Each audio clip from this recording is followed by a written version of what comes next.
والصلاة والسلام على من لا نبي بعده. اللهم صل على محمد وعلى آل محمد كما صليت على إبراهيم وعلى آل إبراهيم وبارك على محمد وعلى آل محمد كما باركت على إبراهيم وعلى آل إبراهيم في العالمين إنك حميد مجيد. So my dear brothers, inshallah ta'ala we continue with the big events of the Prophet sallallahu alaihi wasallam and the Sahaba radiallahu anhum in the middle of the battlefield, in the battle of Uhud. We mentioned last time that Rasulullah sallallahu alaihi wasallam, he went when he heard like the people of Mecca with the kuffar of Quraysh coming to attack the Prophet sallallahu alaihi wasallam in Medina. And then we mentioned that Rasulullah sallallahu alaihi wasallam, he saw a dream, and in that dream he interpreted like Medina to be the shield. So that's why he decided to be in Medina, to fight and to wait for the kuffar to come in Medina and to attack them. And he interpreted that the cows that he sees in the dream that being slaughtered, that they are part of his companion, that they will die in that meeting with the kuffar. And the young of the Sahaba were very excited. The one that he missed the battle of Badr, because we know that the battle of Badr, it wasn't like a meeting for like attacking the kuffar. It was just like going to get some of the caravan of Abu Sufyan. It was passing that Allah made it to be happen, a battle between the disbeliever of Mecca, Quraysh, and the Prophet ﷺ with 300 of his companions. That's approximate. And we saw that the battle of Badr, the victory was with the Muslim by the will of Allah subhanahu wa ta'ala. But this youth, as we said, they are the one that kind of forced Rasulullah to come out and to attack or to defend themselves out of Medina. They want to meet them while they're coming to Medina. And then we mentioned that Rasulullah ﷺ, he went inside and then he wore his shield and then the armory and he prepared himself, getting out from his house. So then these Sahaba, after they revised themselves and they changed their opinion, they said, we don't want to force you, Ya Rasulullah. If you see that we should defend them here, defend ourselves here in Medina, so we stay here.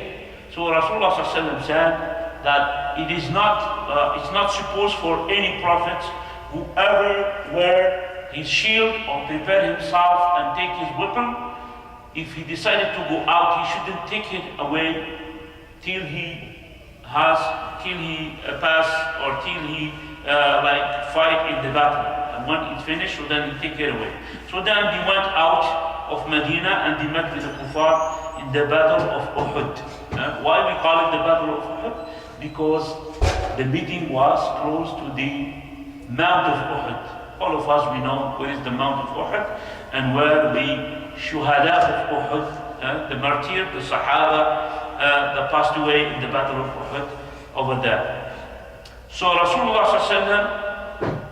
he prepared himself and he prepared the Sahaba, and he commanded a group of the Sahaba to be in the mountains, to be in the mountain behind them, and he commanded them not to quit their spot, to defend the back of the believer, the Muslim, against any disbeliever who can attack them from the back. So we know and we mentioned that victory was for the side of the Muslim, and then we mentioned that the disbeliever runs away. The kuffar of Quraysh runs away, and then as Zubayr bin al-Awwam radiallahu anhu, he mentioned, and at the time I even saw to the leg of the woman of the kuffar that was there running and escaping from the Muslim. So he said, I even saw their legs, part of their legs, because they were like taking their garment up, and then they try to run because they cannot run like that. And why that? Because the man escaped and also the man with them. Also, hadith of Al-Bara ibn Azib in Sahih Bukhari, he mentioned another hadith. He said, when we met with them, means the Muslim with the kuffar of Quraysh, he said, they escaped. هربوا حتى رأيت النساء, till I saw the women of the kuffar, they are running very fast, climbing the mountains, and they were raising, which is their legs, and they are trying to escape till their khalakhil, which means the necklace or the bracelet that they put in their foot.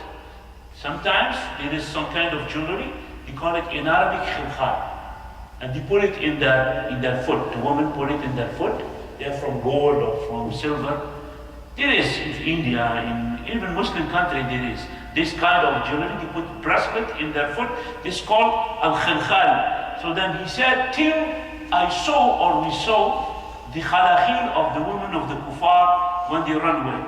And then the Muslim, they were following the disbeliever, the polytheist, and then killing what they can kill, and they take as prisoner what they can as prisoner, and then they take whatever they can take.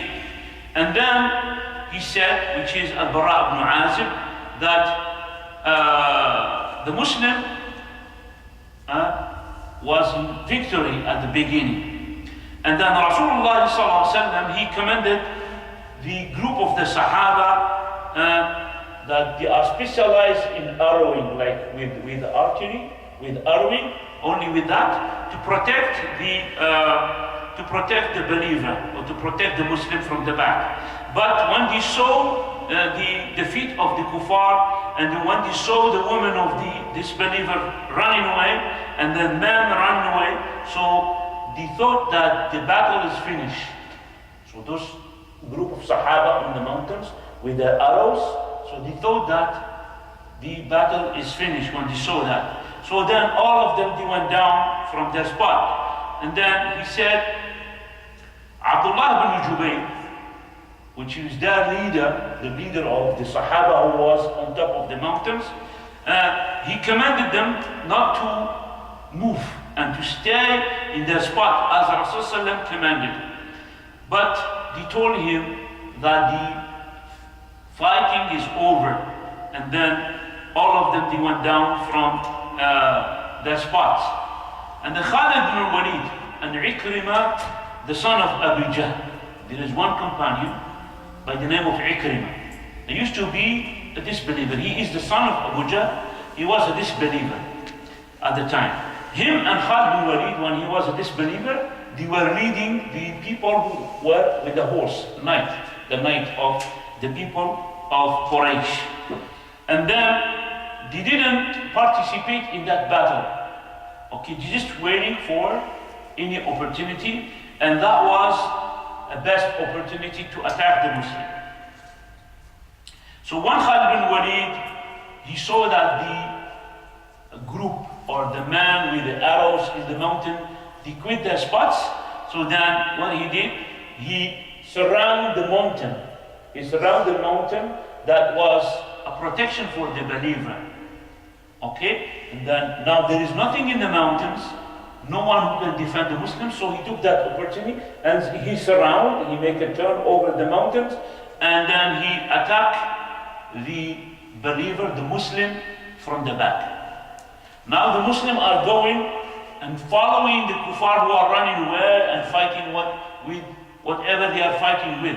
But at the same time, Khalid bin Walid with his group in a horse, with their swords and weapons, so they attack the Muslim from the back. Now the Muslims are in between, which is between two, in a trap. In a trap. So what are they going to fight? They're going to fight with the one in the front or the one at the back. So now the back of the Muslim is not protected at all. And then Khalid bin Walid, when he was running and with the group of the kuffar with him, so they shout for the people of Quraysh that we are here, let's fight. He gave them a signal, and let's fight.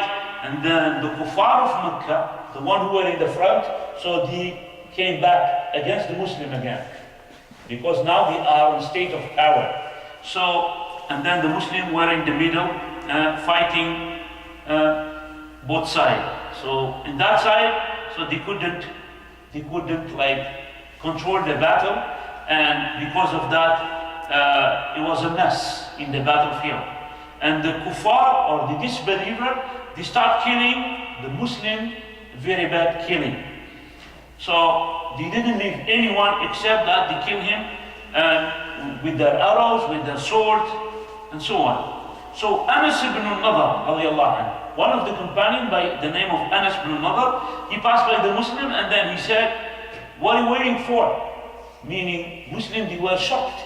And in the middle of the battlefield, so the kuffar are killing them from that side and the other one from that side. So one of the Sahaba, which by the name of Anas ibn al-Nadr, he said, what are you waiting for? Like, what are you waiting? Just fight, continue fight. So then he said, the Prophet ﷺ was killed. So they thought that at the time that the Messenger ﷺ was killed. Why they thought that? Because it was spread among the disbeliever that someone killed Muhammad, and then Muhammad ﷺ, he was killed. He was spread like rumors. We killed Muhammad ﷺ. Anas, which is Anas ibn al-Nadr, he said, what you do with your life after the death of your Prophet ﷺ. What you do with your life. If your Prophet, if the Messenger ﷺ passed away, what are you going to do with your life? What's the use of your life? So then, stand up and fight as Rasulullah and die as Rasulullah died. So this is what they were thinking. And then he said, like Anas ibn Nadr, Allahumma inni a'tadiru ilayk mimma sana'a ha'ula'i yani muslimin. And then he said, oh Allah, I ask your forgiveness about what these people did, meaning about the Muslim who were just standing.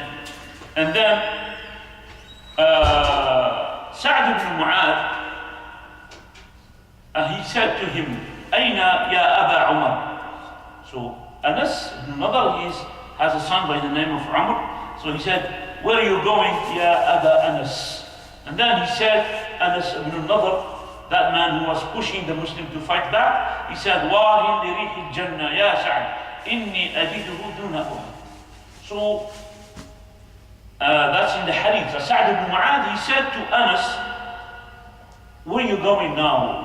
What's the end of that? He said, whoa, I smell the odor of paradise, and I think that I will find it here in Uhud. And then he said, in the hadith, he said that Anas ibn Nadr, he went through the disbeliever fighting and fighting till he was killed, radiallahu anhu. So he said that none recognized him except his sister from the top of his finger. So all his body was with the sword, with arrows, with that. So he was not recognized. Like none knew him after the end of the battle, except his sister. She knows him from his finger, what you call fingertips, yeah? Yeah, from his fingertips. So she recognized her brother, which is Anas ibn al-Nadr. And then in his body they found like more than 80 and something like wound with the sword and arrows or swords by swords with knife or arrows. So 80 and something wound in his body, radiallahu anhu. This is Anas ibn Nadr. Also Anas ibn Malik, radiallahu anhu, he said that Rasulullah at that time, imagine now, the disbeliever against the Muslim. Now, who is target number one? So it will be the Messenger ﷺ. So they want to finish with him. If they kill the Prophet ﷺ, in their opinion, so then the battle is over. Yeah? So Anas ibn Malik, he said, Ufrida Rasulullah ﷺ, meaning Rasulullah, he was alone. in the battle of Uhud, surrounding him only 7 from the Ansar. Only 7 of the Sahaba from Medina, from the Ansar, and they were with him, and 2 men from Quraysh, which means 2 men from the Muhajirin of Quraysh. That's what he said. And then he said, Rasulullah sallallahu alayhi wa sallam, he said, who want or who will push them away from us, means the kuffar, and then he will be in paradise. Or he said, he will be my companion in paradise. And then he said, Anas ibn Malik, so a man from the Ansar, he present himself to fight them, the kuffar, till he was killed. The second one, he was fighting till he was killed. And then all the 7 were killed in between, in front of the Prophet sallallahu alaihi wasallam. And this hadith is authentic, collected by Imam Muslim in his authentic. Also, so this is, you see, the strength and the severe way that the kuffar were fighting with the believer and with Rasulullah sallallahu alaihi wasallam, and they trying to kill the Prophet sallallahu alaihi wasallam. In the 2 authentic from Sahih Muslim and Bukhari also, that the Prophet sallallahu alaihi wasallam has this tooth, ruba'iyah. You see the front tooth here, 1, 2, 3, 4. So one of them was broken. One of them was broken, and then his head has a big wound in his head, and he was also Rasulullah wiping the blood from his face, and he used to say how people will be successful, that since they wounded the face of their prophets. And then Allah subhanahu wa ta'ala reveals, ليس لك من الأمر شيء أو يتوب عليهم أو يعذبهم فإنهم ظالمون. So this is the ayah from Al-Imran. And in another narration, Rasulullah said, اللهم اغفر لقومي فإنهم لا يعلمون. In another narration, Rasulullah said, even with that, he said, oh Allah, forgive my people since they don't know. So this is in the battle of Uhud. So this is about Rasulullah sallallahu alayhi wa sallam and his wound. There is some Sahaba radiallahu anhum, like Rasulullah, he wasn't killed, by the way. But in the battlefield, used to be a man from the Sahaba radiallahu anhum, that he looks like Prophet sallallahu alayhi wa sallam.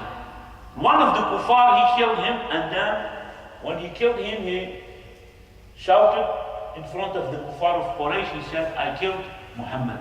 So that's why they thought, even the kuffar, they thought that the Prophet ﷺ was killed, some of them. But they still, the one who recognized him, they still going behind him and targeting him, they want to kill him. But the Sahaba radiallahu anhum, all of them radiallahu anhum, they defend the Prophet ﷺ in their maximum. As we give an example of these Ansar, the 7, all of them died, just because defending Rasulullah sallallahu alaihi wasallam. Among those Sahaba we have Talha ibn Ubaydillah. Talha ibn Ubaydillah radiallahu anhu, he defended Rasulullah sallallahu alaihi wasallam in the battle of Uhud till his right hand became paralyzed because of the arrows, and arrows, swords, they cut the nerves of his hands, and then it became paralyzed. And then Qais ibn Abi Hazim, he said, I saw the hands of Talha, the right hands of Talha, shalla, means paralyzed. He defended with it the Prophet sallallahu alayhi wa sallam. And then Rasulullah used to say about Talha, he used to say, من أراد أن ينظر إلى شهيد يمشي على وجه الأرض فلينظر إلى طلحة بن عبيد الله. He used to say about Talha ibn Abdullah, he said, whoever wants to see a martyr walking in the ground, in the earth, so let him look at the Talha ibn Ubaydillah. And Abu Bakr radiallahu anhu, whenever he mentioned the battle of Uhud, the day of Uhud, he used to say, that day, it was all of it was for Talha. Why? Because the way that they defended Rasulullah sallallahu alayhi wa sallam. Another companion that defended Rasulullah sallallahu alayhi wa sallam in the Battle of Uhud, he by the name of Abu Ubaidah ibn al-Jarrah radiallahu anhu. All these Sahaba are famous Sahaba radiallahu anhu. So Rasulullah he throw an arrow, and then the arrows which is entered in his cheek, in his ear, the arrows. وَدَخَلَ الْمِغْفَرُ فِي خَدِّهِ. So he has the cover of his face, of his head, from metal, yeah? They wear that in this. And then the arrows touch his cheek, and then even that metal of the head of metal, so it was banded and it entered inside his cheek also. So Abu Bakr radiallahu anhu and Talha ibn Ubaidillah, so they came. And Abu Bakr radiallahu anhu, he wanted to take the metal part who entered in the face of the Prophet sallallahu alaihi wasallam. So Abu Ubaidah radiallahu anhu, now was Abu Ubaidah, and then Talha and Abu Bakr radiallahu anhu, they came, and then Abu Bakr was the first who wanted to take it away from the Prophet sallallahu alaihi wasallam. But Ubaidah ibn Jarrah, Abu Ubaidah ibn Jarrah, he said, I ask you by Allah, nashidtuka billah, illa taraktani, except that you leave me, I will take care of that. فأخذ بفيه, and then Abu Ubaidah, with his mouth, with his teeth, so he tried to open it, which is now the metal, how thick it is, and he was banded, and then he was inside the face of the Prophet ﷺ, and it's very painful. Now Abu Ubaidah, he wanted to do it in a way that doesn't harm the Prophet ﷺ, and then they are in the battlefield. All this is in the battlefield. And then he tried to move it from the face of the Prophet ﷺ in an easy way, scaring that he will harm the Prophet ﷺ. And then he took it away by his teeth till his front teeth was broken and come out. His teeth came out, radiallahu anhu. And then the teeth of Abu Ubaidah, radiallahu anhu, when he come out, so Rasulullah sallallahu alaihi wasallam, he said, help your brother. He did his best. Take care of your brother. He did his best. Of course, the teeth fell down, so then blood everywhere. So Rasulullah, he asked them, he told the Sahaba, the other Sahaba, to take care of Abu Ubaidah ibn al-Jarrah. Another Sahabi with the Rasulullah sallallahu alaihi wasallam, which is Abu Talha. Abu Talha radiallahu anhu, that defended Rasulullah sallallahu alaihi wasallam. Anas, he said, when the day of Uhud happened, so people were away from the Prophet ﷺ. And then Abu Talha, he was in front of him. And then he said, Abu Talha, he used to be a strong man who has strong skills throwing arrows. And he's very fast in that. And then, someone would just go one by one, immediately, professional in that. فكان يمر عليه الرجل ومعه الجعبة فيقول النبي صلى الله عليه وسلم انظرها لأبي طلحة. So a man passing by them, having a container has an arrows, and then he used to say to that man, to that companion, put it on the ground for Abu Talha to use it, like a provision, doesn't stop, Kalashnikov, going one by one. So wherever someone passes, he tell him put that, and then for Abu Talha to use it. He was very strong in that. And then he was defending Rasulullah with that way, and he used to say, Nahri duna nahrika ya Rasulullah bi abi anta wa ummi. He said, my neck will be in front of you, protecting your neck, ya Rasulullah. Fidaka abi wa ummi. means my father and mother will be sacrificed for your side, Ya Rasulullah. So that's the Abu Talha radiallahu anhu. Another companion defending Rasulullah sallallahu alaihi wasallam, Abu Dujana, the one what we said that Rasulullah sallallahu alaihi wasallam gave his swords. Then he said, who want to take these swords and respecting the right of it? So then Abu Dujana said, I take it, Ya Rasul, what is the right of it? And then Rasulullah said, the right of it that you fight with it till it will be bended or broken for the sake of Allah subhanahu wa ta'ala. So Abu Dujana is the one that put the red bandage, and he was walking in an arrogant way in the battlefield. And then Rasulullah said, this type of walking Allah hated except in that position.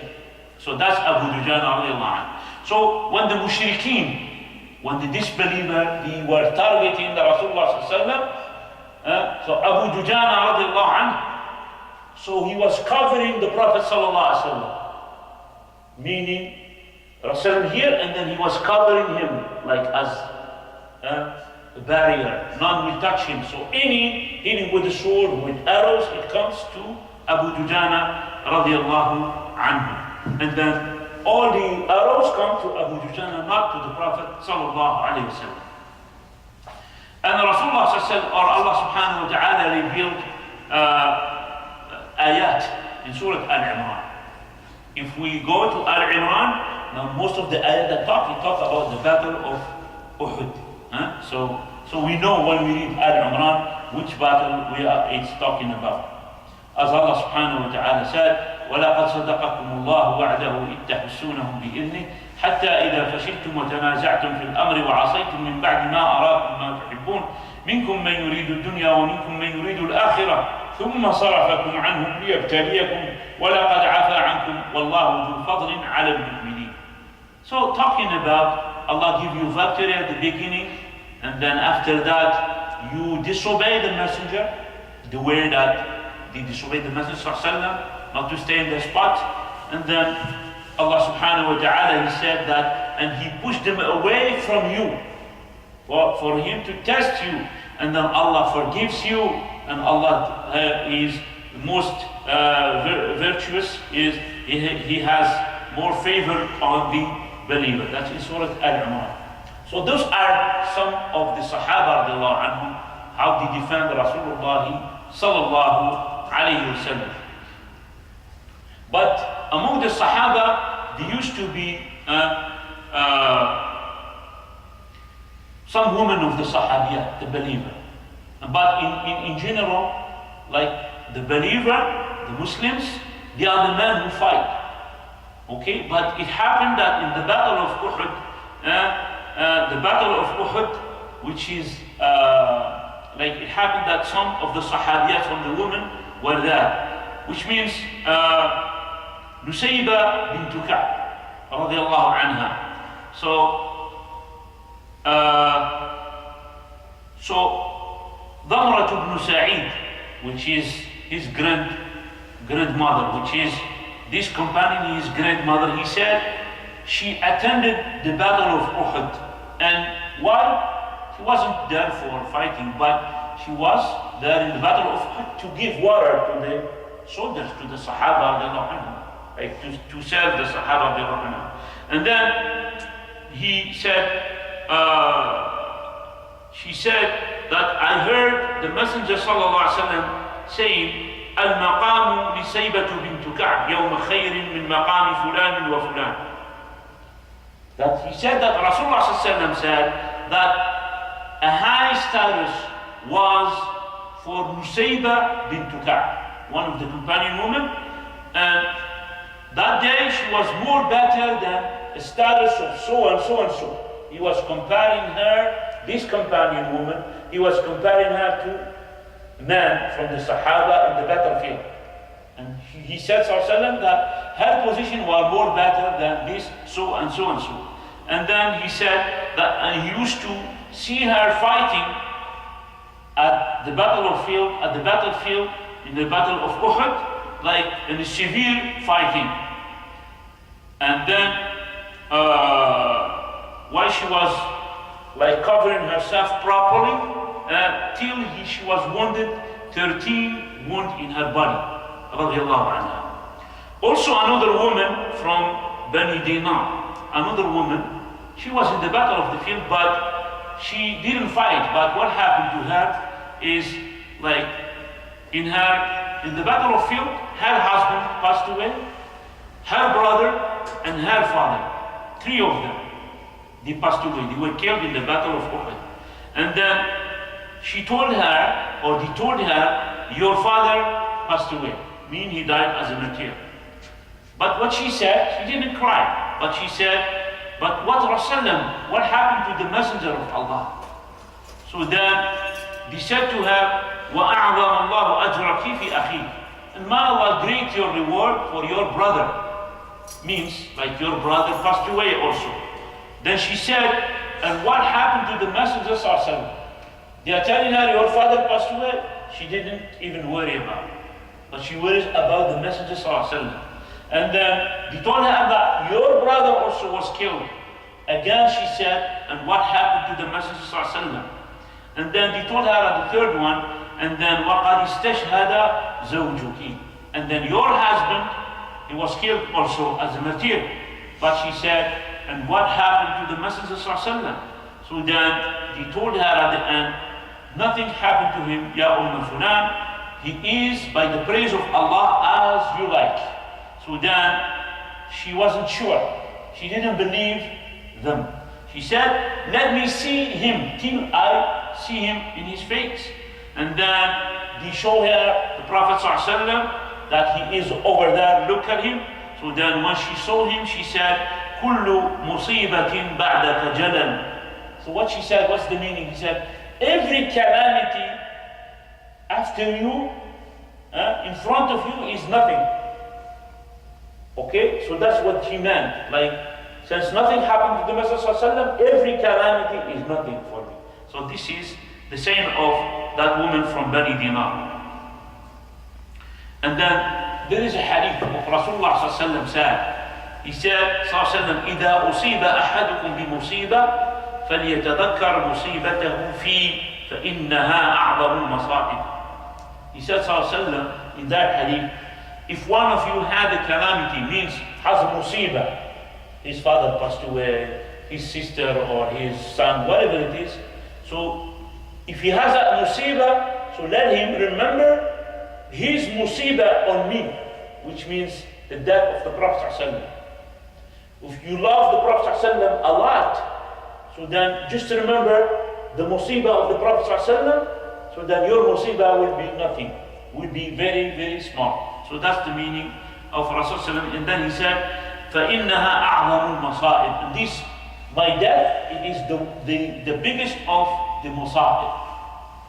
Okay, so then, which is the death of Rasulullah sallallahu alayhi wasallam. And that woman, she did that, she applied this hadith in her life, the life of the Prophet sallallahu alayhi wasallam, since they used to love him a big love, sallallahu alayhi wasallam. But how we express our love to Prophet ﷺ now? How we express our love? Since he is not here with us, how we express our love to Rasulullah ﷺ? To follow him and obey him. Okay? So anyone who comes and then he doesn't see him even following the Prophet ﷺ or respecting his sunnah and so on, and then he comes in demonstration and so on. We tell him, you don't love the Prophet ﷺ. That's not real. What you're doing is something, just acting, whatever it is. But if you really love the Prophet ﷺ, you should follow him strictly and respect his sunnah and. Why are we saying this? Because we see people, like, maybe they don't come to the masjid, but they pretend we love the Prophet ﷺ. I even know someone who doesn't even pray, but he told me, my wish in my life at the day of judgment is to see the Prophet ﷺ. I said, listen, if you want to see the Prophet ﷺ, you want to be with him, you have to follow him. You have to follow his sunnah and obey him. So then at the day of judgment, you will be with him. This is how people think anyway. So Anyway, so at the Battle of Uhud, so there is 70 of the Muslims that were killed. 70 from the Muslim that was killed. And from the disbeliever, 38. From the disbeliever, they were killed 38. According to the narration. So, does the Prophet ﷺ, did he kill someone? Did he kill someone? What do you think? You see, this is the whole battle, yeah? Did he kill someone, ﷺ? And even in his life, did he kill someone? Yeah, he killed someone in the Battle of Uhud. Okay? And then we mentioned that. So there is Ubay ibn Khalaf. Ubay ibn Khalaf, from the Kuffar of Quraysh. So he was, when the Kuffar were targeting the Prophet ﷺ, he came and then he said, "Where is Muhammad?" He was looking for Rasulullah ﷺ. He said, "Where is Muhammad? I'm not going to be safe if he is safe." And then he said, "Ya Rasulullah." So the Sahaba, when they saw him coming, he said, "Ya Rasulullah, do you want one of us to face him?" So then Rasulullah sallallahu alayhi wa sallam said, leave him to come." So then, فَلَمَّا دَنَا مِنْهُ. So when he was close to the Prophet ﷺ, Rasulullah he took a spear from Al-Harith ibn Samma. One companion, he has a spear. So Rasulullah he took it from him. And then when he took it, Rasulullah he jumped over that man. He jumped while he was on top of his horse. He jumped over that man and then he and then Rasulullah when he faced him, so then he like throw that spear or he poked the spears on his in that person, and then he like get down from his horse like he was rolling, and then he was taken. So that man he was taken, he didn't die on the spot. He was taken by the people of Mecca, and then they told him, "What's wrong with you? How do you feel?" So then he said, "Qatalani wallahi Muhammad." He said, "By Allah, Muhammad, he killed me." So then they said to him, "ذهب والله فؤادك والله ما إن بك من بأس." So they told him, "We think that you're too much scared, but you have nothing wrong, just small wound." And then he said, "إنه قد قال لي بمكة أنا أقتلك فوالله قتلني." So it was a long story. Ubay ibn Khalaf, what he said to the Prophet ﷺ, when he was in Mecca, he said, "By Allah, I will kill you." So this is Ubay ibn Khalaf. So Rasulullah he replied back to him. He was threatening him a lot. So Rasulullah he said to him, he said, "Ana aqtuluka." He said, "I am the one that will kill you." So Rasulullah he said to Ubay ibn Khalaf at the time when he was in Mecca. And then the Kuffar of Quraysh, they used to know that Rasulullah, whatever he says, so that's gonna happen. So he said, "For Allah he qatalani," by Allah he killed me, and then he died while on his way to Mecca. So, and that was the only man, that Rasulullah killed by his hand, by the way. Okay, so this is for you to know. And the story that you will mention, the story that it has like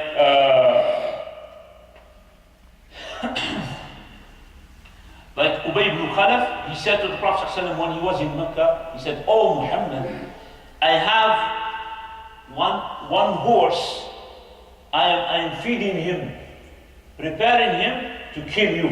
So that's the real story about that man. But Rasulullah he said, "Bal ana qatiluka," and this I am the one who's gonna kill you. And it happened what Rasulullah mentioned. And then sallallahu alayhi wa sallam, he killed that enemy, which is Ubay ibn Khalaf. So after, as we said, that Rasulullah, they were spread that the rumors that the Prophet ﷺ was killed. We said that some of the kuffar and most of the kuffar, they believe that man. So the mushrikeen, the kuffar of Quraysh, they stop fighting. That's it. What are they going to fight? They fight to kill Rasulullah sallallahu alaihi wasallam. And the Muslim also, they stop fighting. So at the time, it was kind of the stop of the fighting. After that, rumors happened. So this is the battle of Uhud. And then in the story that the Muslim with the Prophet sallallahu alaihi wasallam, the Sahaba radiallahu anhu, when they were protecting Rasulullah, at the same time they were retreating themselves to the mountains. And the kuffar, they stopped fighting, thinking that Rasulullah he passed away. So there is a lot of lessons or a lot of results from the battle of Uhud. So, which is briefly what happened. So Rasulullah we mentioned that he wanted to fight in Medina, but the people of the youth of the Sahaba, they want to fight with the kuffar, and he went Rasulullah with them in the battle of Uhud, and the fighting happened there. And then we mentioned that Abdullah ibn Ubay ibn Salul, he returned back with a third of the army. And then the number of the Muslims stayed with 700 before he was 1,000. And then the number of the disbeliever was the amount of 3,000. Rasulullah commanded the Sahaba, the group of the Sahaba, the one who are specialized in arrows, do not move from their spots in the mountain, protecting the back of the Muslims. Rasulullah he exposed his swords, and then Abu Dujana took it. The mushrikeen, they were defeated at the beginning of the battle, and then after the disobedience of the people, of the Sahaba, with the arrows, like disobedience from the command of Rasulullah, so then the Muslims were in a bad situation. And we know from the battle of Uhud, we mentioned that the killing of Hamza radiallahu anhu, the uncle of Rasulullah, Anas ibn Nadar, we mentioned the one who has 80 and something wound in his body, and Amr ibn Jamuh, Abdullah ibn Amr ibn Haram, and some of the Sahaba. And how many of the Sahaba passed away? Were killed? 70. Good. And then the Prophet ﷺ, he was wounded in that battle. He was wounded in that battle till his tooth, the fourth of his tooth hit the front. One of them, which was broken, and his face was wounded. Sallallahu alaihi wasallam. And we mentioned also the try of Ubay ibn Khalaf to kill the Prophet ﷺ, and Rasulullah sallallahu alaihi wasallam killed him. And we mentioned that it is the only person Rasulullah killed by his hand. Also, S.A.W. ibn Abi Waqqas in the battle of Uhud, he used to defend Rasulullah sallallahu. And Rasulullah sallallahu used to say to S.A.W. ibn Abi Waqqas, "Irni fidaka abi wa ummi," means throw the arrows, O Sa'd. May my father and my mother will be a sacrifice for you. So he was the only man that Rasulullah he gathered both his parents. In the battle of Uhud, the spreading of the rumors about the death of Rasulullah sallallahu alayhi wasallam. Like when the Muslims were in the weak status in the battle of Uhud, now all the mushrikeen, they concentrate and they target the Prophet ﷺ to kill him. And some of the one who defended him, it was a woman by Nusayba bint Ka'b. We mentioned that woman that defended Rasulullah at the time. There is a man who fight with the Prophet sallallahu alaihi wasallam by the name of Mukhayriq. And he used to be a Jew, and then he became a Muslim. And then he fight with the Prophet sallallahu alaihi wasallam. like he was from the Jew, and then he went with the Prophet ﷺ in the battle of Uhud, and he fight with Rasulullah ﷺ, and then Rasulullah used to say, Mukhayriq khayru Yahud. And he used to say, ﷺ, Mukhayriq, by the name of Mukhayriq, is the best of the Jew. So that Rasulullah ﷺ at the battle of Uhud, this is briefly what happened at the battle of Uhud. Now, the martyr who passed away or were killed in the battle of Uhud, what happened to them? So, it is most famous and well spread among the people of knowledge that the Prophet ﷺ, he didn't pray Salatul Janazah on the martyr of Uhud. And then he didn't shroud them in garments. That they were buried in their garments. So no washing, no garments, no shrouding. You know shrouding, the white one? So no that. So, and then, except for the one who doesn't have a garment. So he used to be like shared the garment of another one. As Mus'ab ibn Umair wa Hamza. Mus'ab ibn Umair and Hamza till Rasulullah sallallahu alaihi wasallam. He said, يأتون يوم القيامة الجرح يثعب دما اللون لون الدم والريح ريح المسك. Abdul Rahman ibn Auf radiallahu anhu, we mentioned, remember that Sahabi, the one who came to Medina from the Muhajirin, and then Rasul make brotherhood with them, and then that another companion from Medina, he said, I have two wives, I have my wife. That's one, Abdul Rahman ibn Auf. It is among the richest of the Sahaba, and he started from zero. How he started? By relying on Allah. Just he tell him, show me the market. And because of that, he became one of the most richest of the Sahaba. He said, Abdul Rahman ibn Auf, he said, قُتِلَ مُصْعَبُ بْنُ عُمَيْرٍ وَهُوَ خَيْرٌ مِنِّي. So he said that Mus'ab ibn Umair, he was killed. You know Mus'ab ibn Umair? Mus'ab ibn Umair, he was the first ambassador that Rasulullah sent to Medina to teach, and he's the one responsible to gather the Muslim before the coming of Rasulullah sallallahu alayhi wasallam. So he said, قُتِلَ Mus'ab. Mus'ab ibn Umair, he was killed in the battle of Uhud, and he's more better than me. And then he said, وَكُفِّنَ فِي بُرْدٍ. And then they shroud him in a burd. Burd is, this rida, they put it. Someone, Imam, they put it on top. That's called the burd.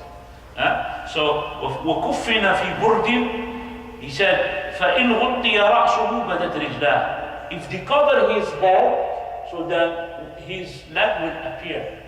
His foot will appear. And then he said, فَإِذَا غُطِّيَتْ رِجْلَاهُ بَدَى رَأْسُهُ. And if they cover with it his foot, his legs, so then his head will appear. So it wasn't enough.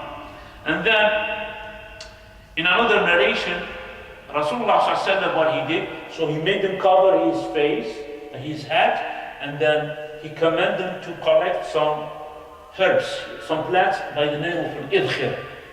A plant that has very good odors, so they make like something like that, and then they cover his leg with these herbs, and then they finish the shrouding of Mus'ab ibn Umair.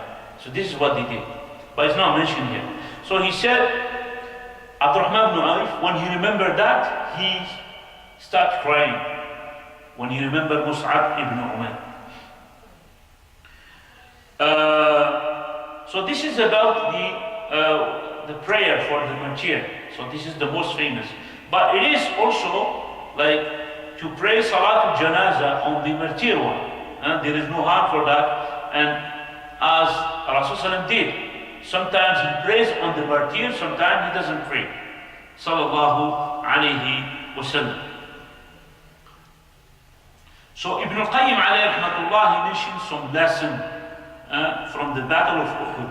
He said, number one, the first lesson from the battle of Uhud, he said, تعريف المسلمين سوء عاقبة المعصية وشؤم ارتكاب النهي لما وقع إن ترك الرماة موقفهم الذي أمرهم الرسول صلى الله عليه وسلم أن لا يبرحوه.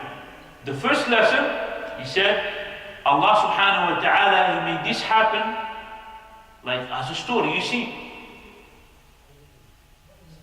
the Muslim, at the time, some bad things happen to them, some good things happen to them. And everything will happen by the will of Allah. But even it happened bad, it's the same time beneficial to the believer. The first lesson, the first benefit the believer to recognize is that Allah, He makes the believer knowing the bad ending or the bad ending, the consequence because of the disobedience of Rasulullah sallallahu alaihi wasallam. Look at this. Any disobedience, the Sahaba they disobey, what happened after that? They get defeated, some of them were killed, and not only that, the worst calamity is the injury of Rasulullah sallallahu alaihi wasallam, and the kuffar were targeting him and so on. So this is the most result of what? Of the ma'asiyah. So in general, as a Muslim, before we do ma'asiyah, we should think what will be the result. A lot of people think, oh, I do ma'asiyah, nothing will happen. No, it has to happen. It has something to happen. Allah subhanahu wa ta'ala said it in the Quran. He said, وَمَا أَصَابَكُم مِّن مُّصِيبَةٍ, there is no calamity, there is no bad things happen to you, except it's because of your sins. وَمَا أَصَابَكُم مِّن مُّصِيبَةٍ فَبِمَا كَسَبَتْ أَيْدِيكُم, because of what you did. You're not gonna obey or wake up for Salat al-Fajr and Allah will punish you because of that, and something bad will happen to you because of it. No. You wake up for Salat al-Fajr, you pray Salat al-Fajr, there's a lot of benefit here, increase of your risk.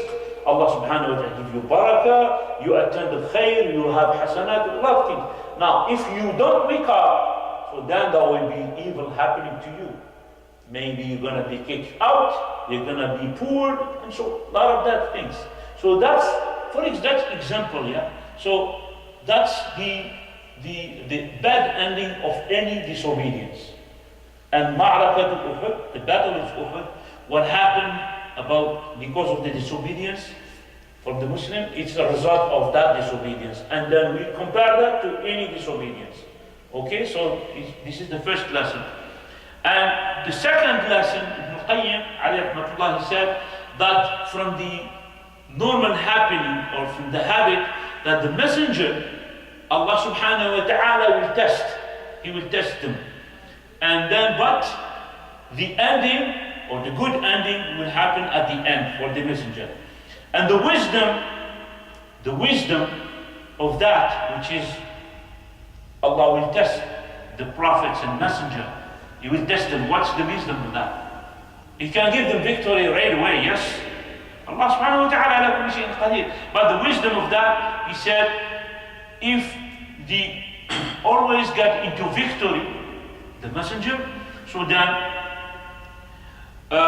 he will be entering from the believer, from the from the believer, like people that are not among them.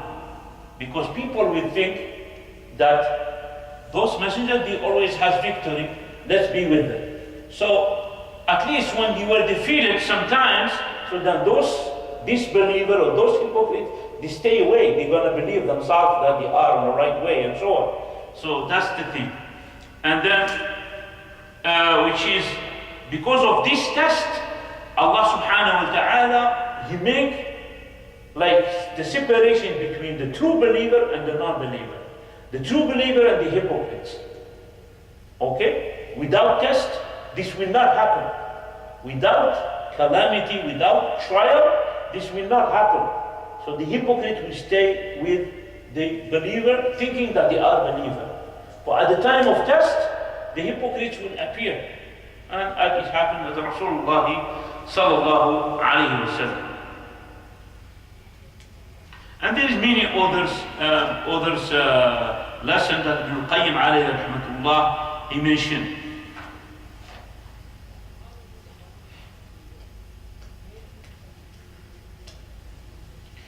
So this is about the benefit of the Battle of Uhud. After that, of course, Rasulullah he went back to Medina, and of course, they buried the Sahaba, and Rasulullah he put the group, not only one person in each grave, but one hole in the ground. He put 3, 2, 4, depending. And he used to say, sallallahu alaihi wasallam, put the first one who has more Quran in his heart, radiallahu anhu.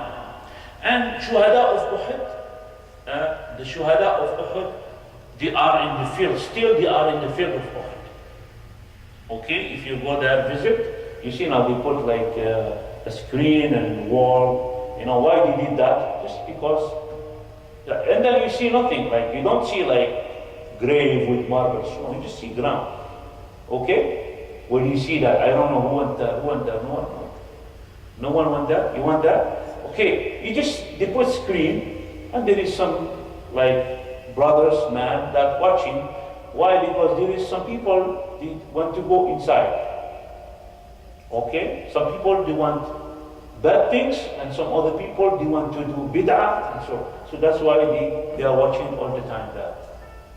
And it happened with one of the scholars that was like maybe 100 years ago, that there is one of the scholar, of the truthful scholar, he was there in Medina, and then there is rain, a lot of rain come, and then the body of the Shuhada of Uhud were appeared. And that scholar, he was among the scholars who was invited to participate to bury them again. And then he mentioned, that scholar, it is in his book, he said that the body is still the body, and even the smelling of musk, so beautiful smelling coming from. This is a famous story, and this is real. Like it happened like 100 years ago, but he mentioned that in his book, and he buried them again. So this is just to mention about the Shuhada of Uhud. Now, all of us, we know that the body of a person, when he passed away, when he died, so he will be transformed to what? To skeleton, bones and so on. But the flesh of the prophets specifically, nothing happened to it. We know that, yeah? And then this is the hadith. إِنَّ اللَّهَ حَرَّمَ عَلَى الْأَرْضِ أَن تَأْكُلَ أَجْسَادَ الْأَنْبِيَاءِ. Allah, He prohibit the ground, the earth, to consume or to eat the flesh of the prophets and messengers. There is many hadith about that. Many hadith. Among the hadith of Abu Musa al-Ash'ari. Abu Musa al-Ash'ari, one of the big companions, he was with a trip, expedition with the Sahaba. And he went to the region of like Palestine and so on, north. And he found this like a cave or a house, old house. In it there is a man on his back. But that man, nothing happened to his body. He has a ring with the head of a lion, and in his hand there is a scroll, and he's kind of sleeping on his back. So Abu Musa al-Ash'ari, he wrote a letter to Umar ibn Khattab. He was at the time of Umar ibn Khattab. And then he said, Umar ibn Khattab, he said, and then in the scroll, you know the scroll? They didn't have book at the time, yeah? You see leather or something, no, even paper. Paper, it was from the technology of Chinese.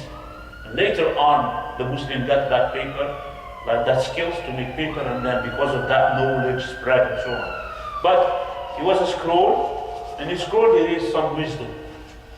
Could be revelation also. But also, Umar Khattab, he recognized. He said, send me, he said, first of all, bury this body and don't let, no one knows where you buried him.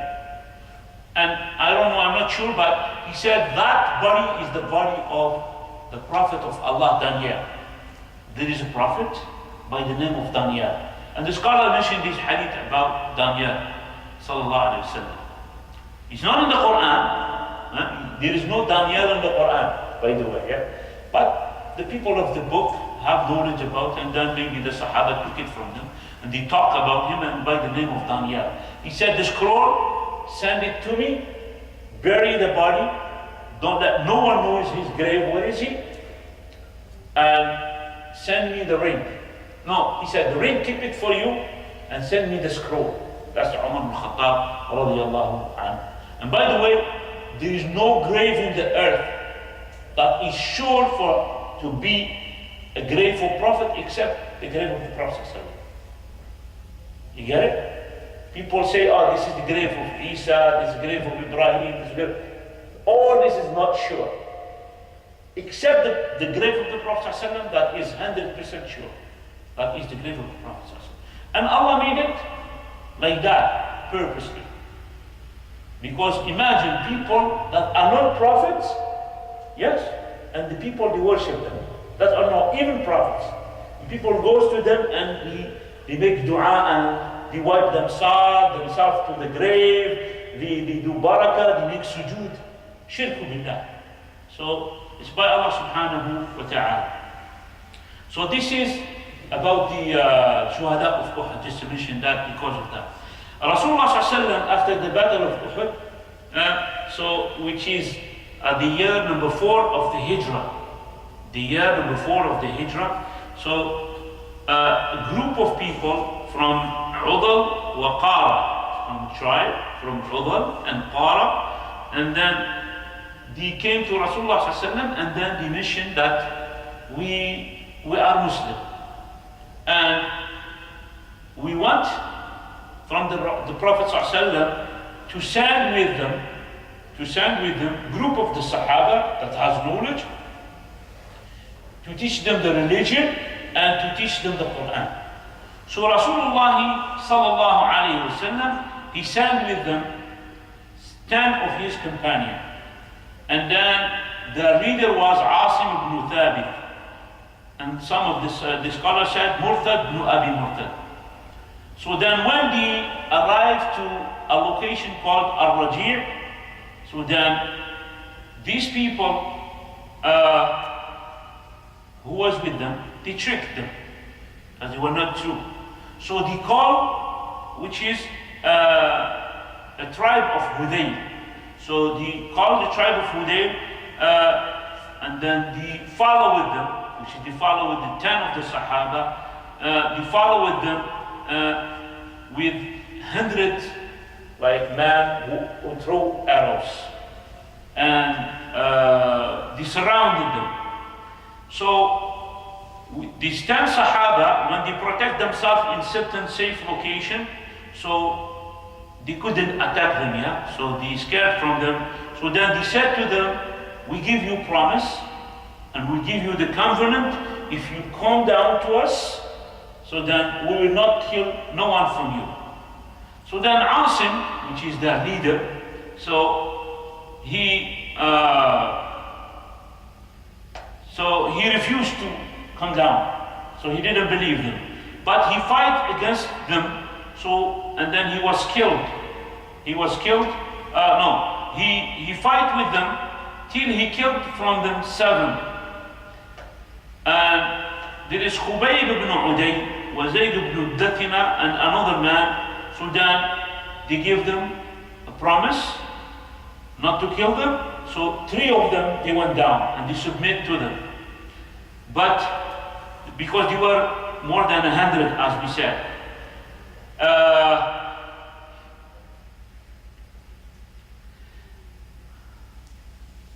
so they have no weapon, of course. But what they did, they tied 2 of them. They tied 2 of them, and then the 3rd man, he said, "This is the first betrayal. You told us, you promised us not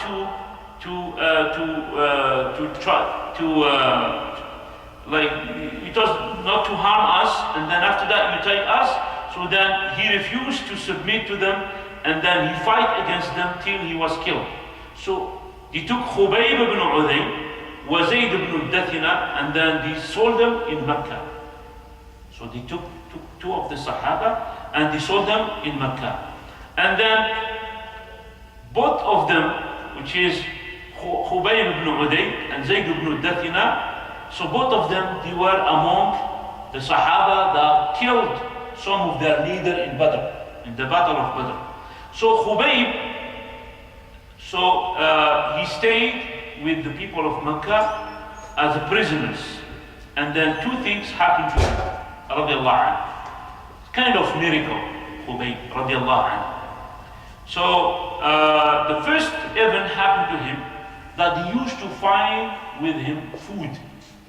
And none of them give them food. Grape, whatever comes to him. While he was as prisoners, so when they entered, they find with him food. This is from Allah subhanahu wa ta'ala. As Allah subhanahu wa ta'ala said in Surah Al-Imran about Maryam alayhi salam, the mother of Isa. كلما دخل عليها زكريا المحراب وجد عندها رزقا. Whenever Zakaria entered the house of worship of Maryam, so he find food with her. So he will ask her, أَنَّا لَكِ هَذَا? So how did you get that? So she will say to him, هو من عند الله. It is from Allah subhanahu wa ta'ala. The same thing happened to Khubayb ibn Uday.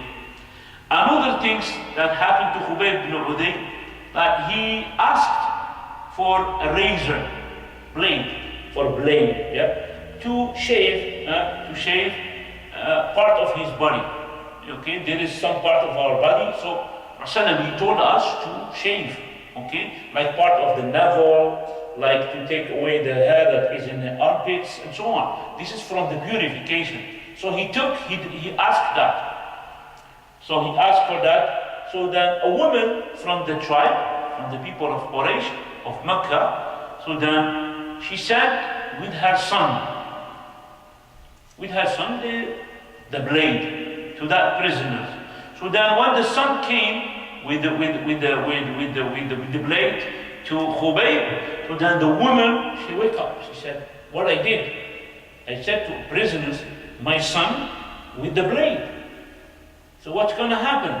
He will take it as a hostage and he will ask for his freedom, yeah?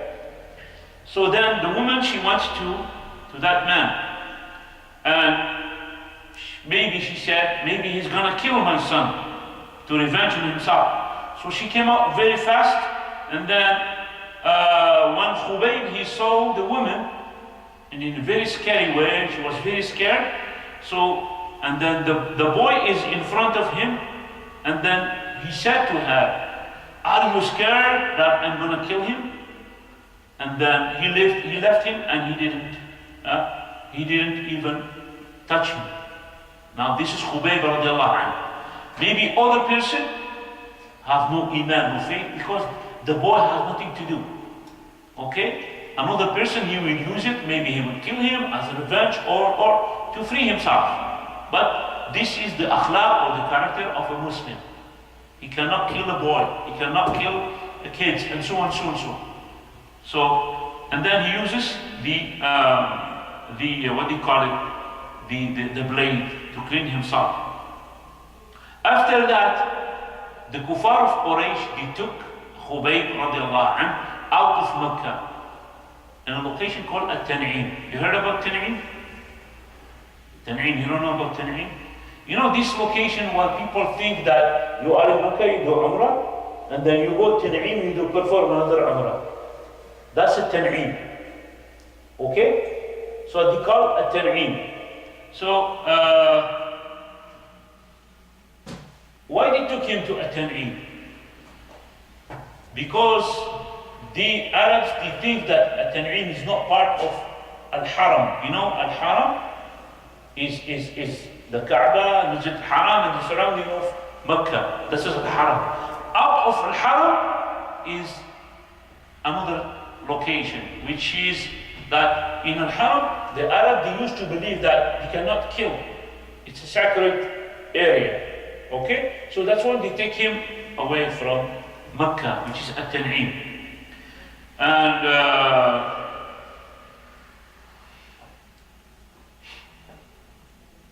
so they crucified him, radiallahu anhu.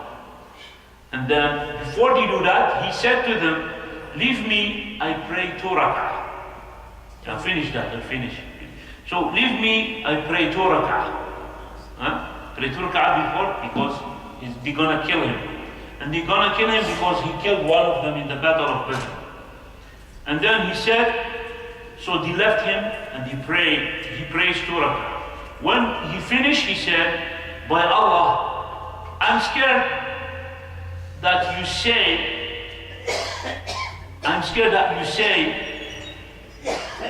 that I am at fear. Otherwise, I will make my 2 rak'ah very long. So that's why he made them short. And then he said, this 2 rak'ah, he's the first one who make it as a sunnah. You know, anyone who is Muslim and they have the capital penalty, so, you know, in the Muslim country, they let him to pray 2 rak'ah before they execute him, yeah? Because he did something, he killed someone, whatever it is, but they do that. And he said this is Khubayb who did that the first time, which is, they killed him, the people of Quraysh. And then he made the dua against them. And then he said, Allahumma ahsihim adada, waqtulhum badada, wa la tubqi minhum ahada, thumma qala abyata min ash-shi'r. He made the dua against them while they were looking. And then he said a poem. Before they killed him, he said a poem like poets, yeah? He said. And then Abu Sufyan, he said, Abu Sufyan radiallahu anhu, before he became Muslim, he said to him, Ya Khubayb, oh Khubayb, do you like that Muhammed will be in your spot? And then you are in your family, sitting there? So then he said, Khubayb radiallahu anhu, لا والله ما يسرني أني في أهلي وأن محمدا في مكانه الذي هو فيه. By Allah, I am not going to be happy, and I don't like if I am in my family and Muhammad ﷺ in my spot, like to be killed. So I don't like that. Or even a thorn, you will be harmed by a thorn. And then they crucified him, radiallahu anhu. So when they crucified him and they killed him, to be a lesson, you know, this is a person who killed us, so we killed him, and everybody pass, you look at him, you'll be happy, whatever. This is what he do. But a man from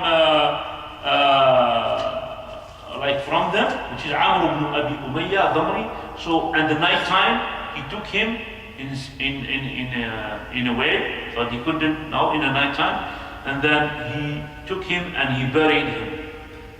And he said that the one who killed Uqba ibn Harith, the one who killed Khubayb, it was Uqba ibn Harith, a man by the name of Uqba ibn Harith. Muawiyah radiallahu anhu, he was a young boy. And Muawiyah is the son of who? Abu Sufyan. So Muawiyah was a young boy, and Abu Sufyan was, you know, he's the cousin of the Prophet ﷺ, but he was the worst enemy. So he said, كنت في من حضر قتل خبيب. He said, I was among the people who attended the killing of Khubayb.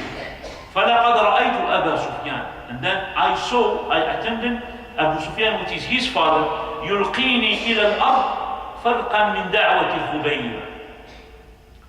So he said, رضي الله عنه, I saw Abu Sufyan when Khubayb made dua. And he said, Allahumma ahsihim adada, wa la you make him a dua to Allah subhanahu wa ta'ala, to revenge for him.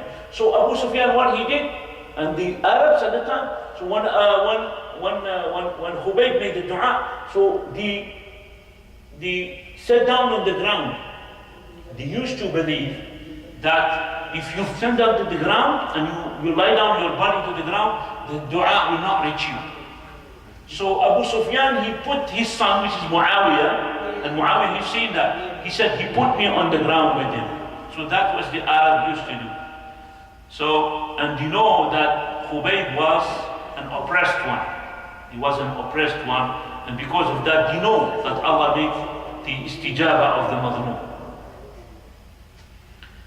So anyway, so inshallah ta'ala we hear the adhan, because the adhan of Isha. There is a story also that happened to one of the companions about the story of the killing of Khubayb. We're going to mention that next time inshallah ta'ala. أقول قولي هذا وأستغفر الله لي ولكم فاستغفروه إنه هو الغفور الرحيم. سبحانك اللهم وبحمدك أشهد